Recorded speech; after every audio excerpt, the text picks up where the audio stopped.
This is actually what really produces the whole problem with the non-Chalcedonians, is that St. Cyril primarily used feces in that Greek philosophical definition. That's why he says there's one nature of God the Word incarnate. He's trying to say that Christ is one person, right? Because nature corresponded to an individual in that philosophical usage. Whereas Chalcedon was using it the way St. Paul uses the word feces, which is feces is what all humans share, every single human. So that Chalcedon can say that Christ is consubstantial with us, homoousios with us, according to our humanity, right? That's a different use of the term nature.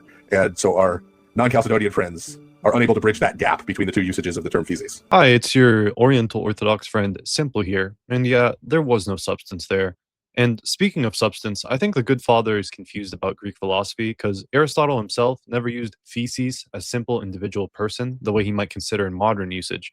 Rather, he and all of the Greeks that even read him agreed that substance is divided into primary and secondary.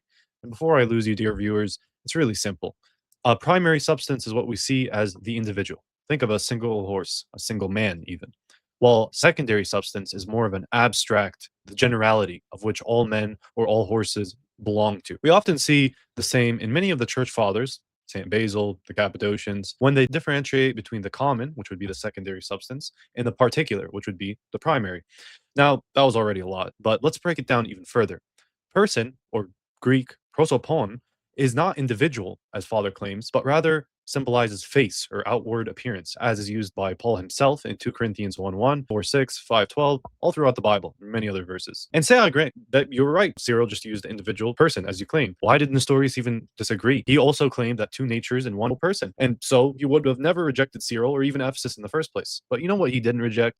Chalcedon, which coincidentally not only claims the same position as Nestorius and doesn't use nature as common like it's claimed. In fact, it makes it clear that each nature has a property that can only belong to a concrete individual distinctive nature, not to mention Leo's tome read at Chalcedon, and well, let's just say he doesn't shy away from making the claim that each of the two natures are concrete. He mentions that one literally has a mother. And not only does this position of Chalcedon contradict what was taught at Ephesus not only 20 years previously, it's just weird. Say Christ did assume a general human nature. So did all of us die on the cross with him? All of us were assumed, brought up to heaven currently, and now we're just on his throne with him, I guess. So it's really not that complicated. Christ came as one undivided individual in one nature who is both God and man at once, just as the fathers say. And before the online yappers come in, try not to use the whole Brown or monkey physite thing, but let's see an actual argument. I would hope you could actually represent your fathers, not just your own polemics.